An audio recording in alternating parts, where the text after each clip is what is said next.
Join me guys, gagawa tayo ng mango float with 3 ingredients only. Mayroon tayong Graham, Alaska 2-in-1 crema asada, plus 3 pirasong mangga.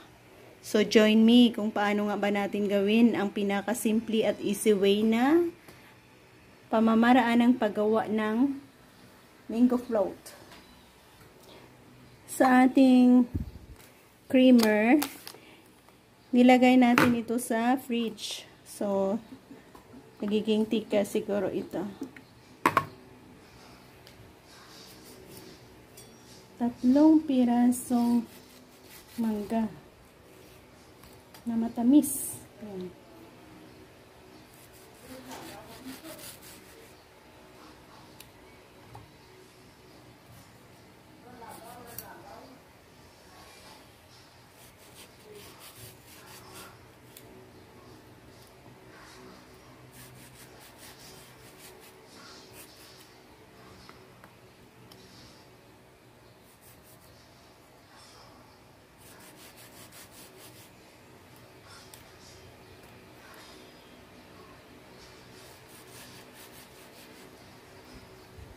Ayan, mabilis lang ito.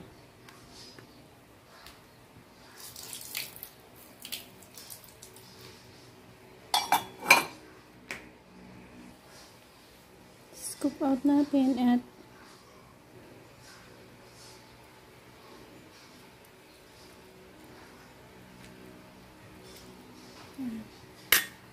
plus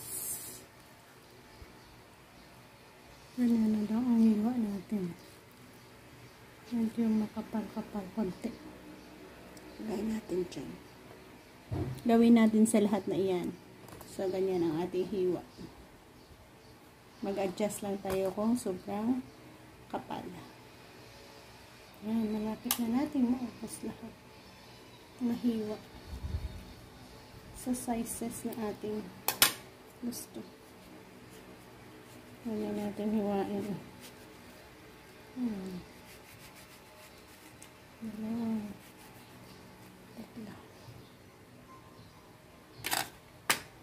So, ang buto ay huwag na natin isabayan.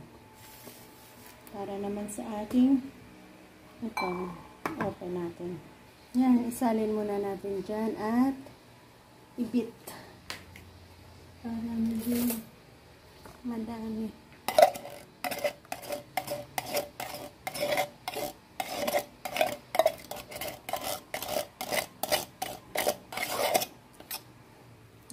Ibit natin yan hanggang sa dumami.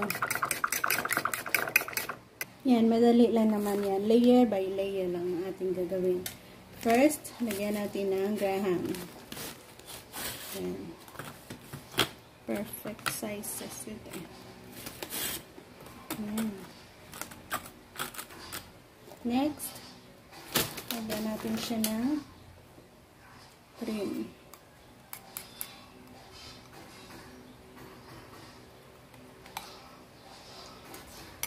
Layer by layer, lagyan ng mango.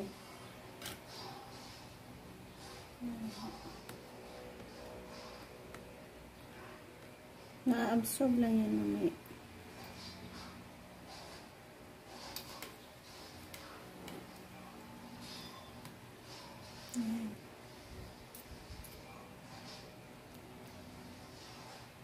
Next layer ulit. Another layer.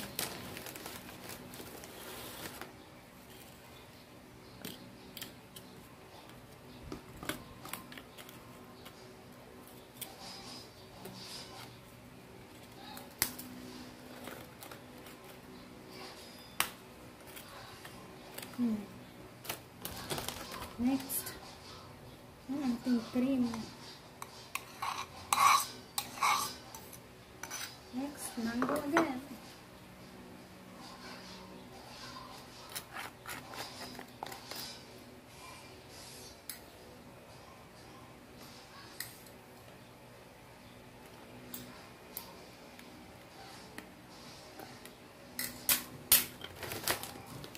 Next layer.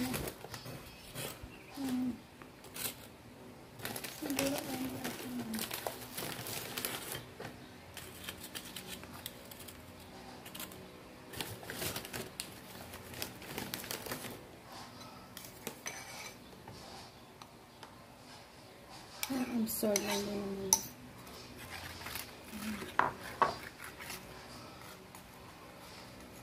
Next. One layer ulit.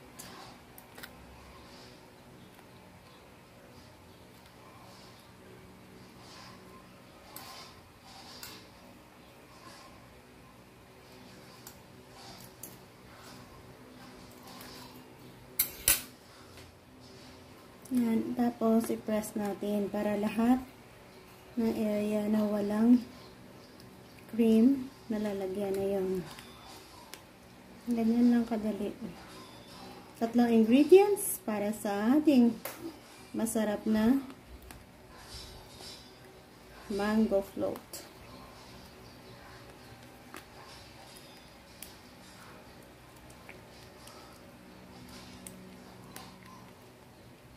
Chill natin yan, and then after few minutes, a few hours, pwede na tayong kumain. Lalambot na yung ating crackers.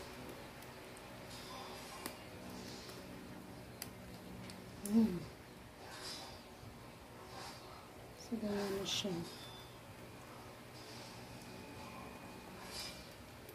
Perfect combination yung ating. So, 3 pirasong mangga, naubos natin yung isang buong yan, crackers, and then meron akong iniwan dito dahil gusto ko i-crush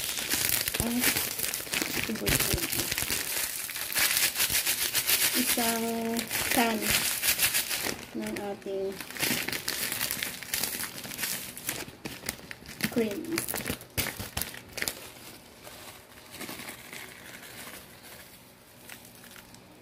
So, yan. Cover and chill. Easy lang din. So, meron na tayong mango floats. Ayan, dahil sa marami ang nagbigay, bigay lang ang ating mga mango na ito. Gumawa tayo ng mango float. And meron na tayong 1! Easy, simple lang, diba? Kanina kagawa tayo. O, ito na siya. Tingnan natin, tikman natin kung anong aba ang lagay after 1 hour lang. Hindi ko alam kung nakasip-sip na yung mga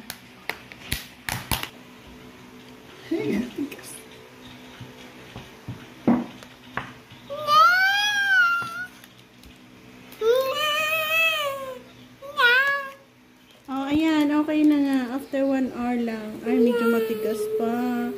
We need a little bit more time para mag-sip-sip ang kanyang cream sa ating solid ingredients. Ating Graham cookies. So, pero ayan na nga. Nakagawa tayo. Thank you guys and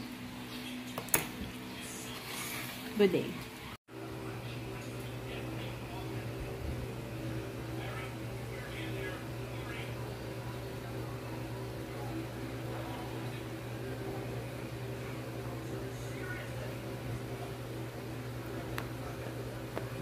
Masarap ang ating ginawang mango float. Yan, creamy, yummy, and good.